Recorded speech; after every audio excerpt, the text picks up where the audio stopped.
Hi everybody, welcome. My name is Ruthie and I wanted to show you today how I store my scrapbook paper. Before I start, if you have not subscribed to the channel, I would really appreciate it. It doesn't cost anything and it does help me to build my channel. I am a 61-year-old grandmother and I'm doing this for a lot of reasons. It started with my grandbabies wanting me to do it because they said, "Grandma, you're so talented. I love your scrapbook. You should do videos." So I'm like, okay, I'll do it for you. But now I'm doing it for me because it gives me motivation. On days that I don't feel like I want to get anything done, I get on and I record a video because I want to share the knowledge that I have and I want to do scrapbook paper. I want to do scrapbook pages because we don't live forever. None of us. And I want to pass on as many memories as I can because so many times we have pictures and somebody passes away and we have no clue who they are, what happened in the story. So the pictures a lot of times just get passed from one generation to the next generation and nobody has the heart to throw them away and nobody knows who they are. So that being said, I'm going to turn the camera around and I will tell you guys how I store my paper. And I do it in a different way. I do for what works for me. And that's the one thing I want to have you guys know. If it says it's a certain collection, it's a certain color, that doesn't matter. What matters is how you see it and how you can think you'd use it. You can have a picture, you can have a paper collection that says it's for boys. But if you got a little girl and they love riding skateboards and doing all that kind of thing, it doesn't have to be a boy. It doesn't matter. I separate my collections a lot of times. Sometimes I will keep my collections together until I've used it for a couple of pages, and then I will separate it and put it into other areas that I think I would use it more. So I hope this helps you guys. Hit the subscribe button, hit that alert button, and feel free to share the video at any time. So I'm going to turn the camera around and I will show you guys what I'm doing. Okay, so I have the Calyx unit here. I like this because it gives me the wide spans that I needed. Also, I have the drawers and the doors and that kind of stuff. But I just have my cardstock up here by color. To me, that's an easy one. The other thing that I've done is I have labeled on the bottom of the shelf what each is in each one of these. So I have some of them by category. And what I have, I do mine vertically. Because what I want to do is I want to be able to pull this out and flip through it, see what I have, and then push it back in. Now these I did get from scrapbook.com. And I will try to find some other things that might work. You could use the plastic containers, the cardboard containers, anything that stores it vertically, if that's what you prefer. I will try to come up a few things if I can and put them on here.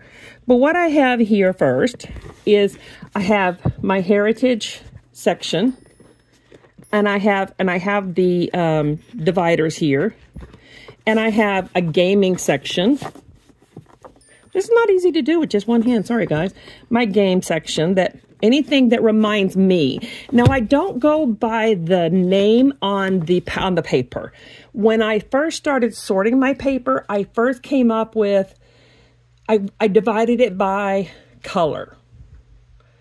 And then when that didn't work, I got it all back in a pile. And I'm like, when I see this, what is the first thing that comes to my mind? Does it remind me of a certain type of scrapbook? Does it remind me of a person? Does it remind me of summer, of travel? You know, that kind of thing. So then I started making piles. And I tell you, it did take a while, but it was so worth it. Now here I do have my brick and my wreath paper. And then I have categories, which I consider collections. Like this one is a garden collection. And I have my story-based papers, my wreath papers. So anything that I think, you know, if I have a story to tell, but I don't have pictures necessarily, or I have just a single picture. So I have all of those in a section. And then I have what I consider a hero section because my husband was a firefighter, and he's retired, but he still works at the academy. And my son-in-law is a paramedic and a firefighter. And there's military in my family, so I do have my red, white, and blue. So I consider that my hero section. And then I have my school section. Anything that reminds me of school, and it doesn't necessarily have to be a collection like this one. It can be anything from things that, let me see if I can find an example. See, like my lined paper. To me, this reminds me of school. It's a lined paper.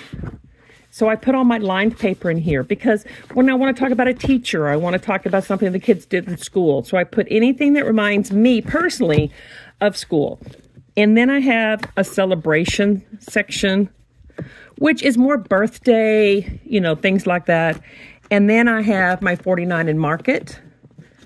And then I have my wildflower collection. This is my celebration collection here. So you can see candles and that kind of stuff on here.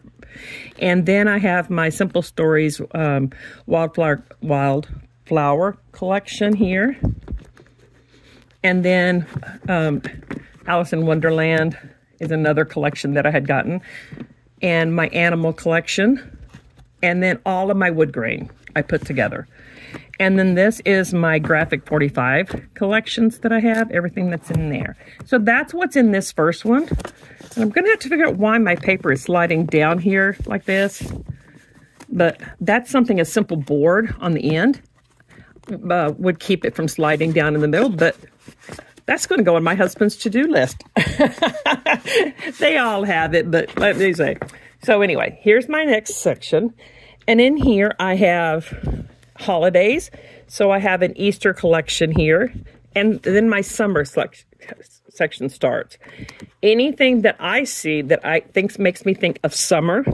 And then right after that, because to me, when I'm thinking about travel, I'm thinking summer. Most of the travel is done in the summer. So even if I go somewhere and it's winter, I'm still thinking travel, summertime. So I put anything, maps, anything in my travel section. And I have my fall, anything, color of fall. And I have Halloween, all of my Christmas is in here. And then I go to a boy section, anything that reminds me of my grandsons, anything that reminds me of my husband, my kids when they were growing up is in here. And then I go to a girl section, anything that reminds me of girly, frilly, fun times. Not all girls are girly, but you know what I mean. And then I have food section. So cooking, cupcakes. And I have quite a collection of those, of the food and section there. And then my next section, as you see, I have plenty here. I put all of my flowers in a collection. Anything, and it's not by color, because when I come in here and I want to find something to start with, this is a section I can come to, and I can come up with, okay, I'm going to use this paper, and then, like say, this one. And then I can go to my green section, my blue section, my purple, my orange, whatever section I want to go to, and I can actually pull from that. So I do have my dogs are playing in the background. So these are all of my different flower sections. And then I start with my color sections. Now, when I did this, I actually did the first color that came to my mind. When I see a page, of course, I'm on just solid greens. But if I had a page that had different colors, let me just find one here for you. Like this, the first color I see was green. Some of them, like this, I saw green, but I have extra ones. So I put one in blue and one in orange. So it depends on what you see, what you think you'll use it as. And if you find you're not using something in this sections, move it. And if you're having trouble finding if you're having trouble coming up with something that you want to use, like I can come here and I just pull this out and I start flipping through, and then all of a sudden I think about something that reminds me of a picture I want to do. It's what the inspiration. Like if I come up here and I see this one and I think of the beach, and I have pictures of my granddaughters at the beach or my grandsons at the beach, or if I see this, I have pictures of my grandbabies and they're blowing bubbles and playing outside on a sunny day. So some of these things can be inspiration, but they're all green. So if I come up with a paper of the flowers, it's easy enough to come up and say, I want to find a red so that I can go to red. I do not have them divided in anything like dots, stripes, because I found when I did that, it was overwhelming and I had to look through all the stripes. This, I just go through and I'm like, that's the color I'm looking for. And then I have my purples. So anything that goes with my purples, whether it's stripes, you know, something that uses as my background papers. And if I find something that I see that reminds me of something else, and I'm thinking that, okay, you know what? I think this should go here, because one day my brain may think one thing and another day it thinks something else. And then I have all of my pinks and my reds. Here's my reds at the end here. And then I have my blues down here. And like I said, it's easy to just kind of flip through and just see what I want. And to me, this works quickly.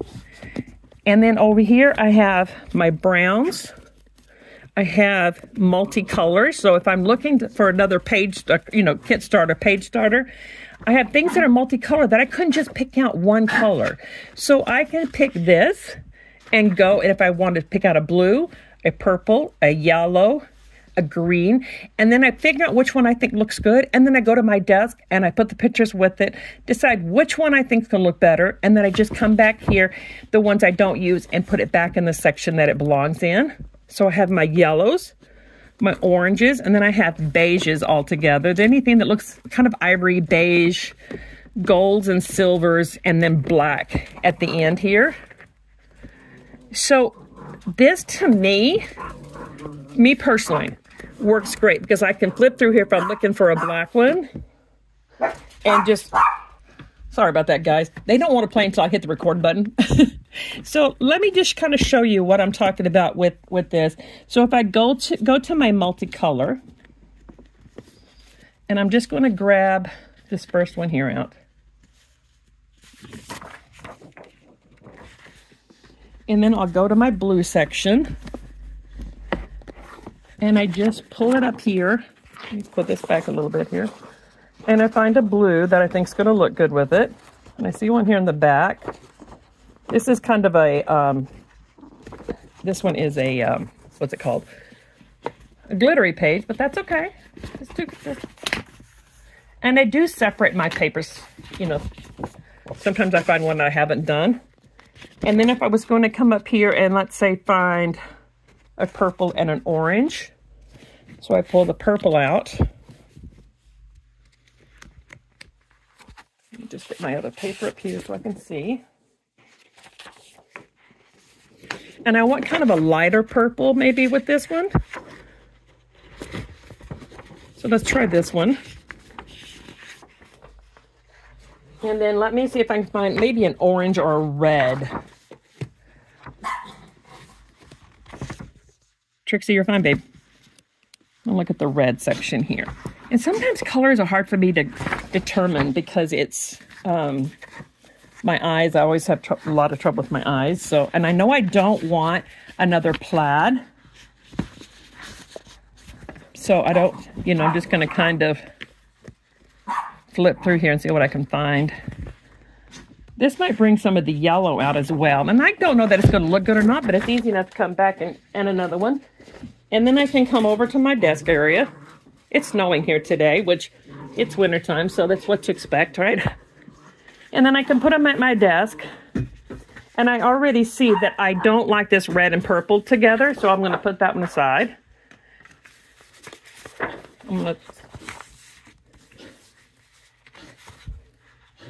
So you can see that just as quick, if I decide I don't like this purple or I don't like this blue, I do like this purple with it, but I think I would find a different blue. But this right here would make a cute page. So that's basically, I'm going to turn the camera around here a minute. Well, I think I'm going to turn this camera around. Maybe I'm not. Okay, guys, I hope this helps you. I have gone through my papers, and now I see I have a problem over there with that first section falling through there. So guess what I'm going to go work on? So you guys have a great time. Don't stress about sorting. Don't stress about organization. Just sit down, and if you can only do it for 5 minutes, do it for 5 minutes. If you can do it for 15, do it for 15. I'm personally one that I want to get it done. I want my room to look nice. I want it, like, I'm an instant gratification kind of a person, so I want it done, and I want it done now. That being said, it doesn't mean you have to do it the same way anybody else does. So guys, happy crafting, and I will talk to you guys later. Bye, everybody.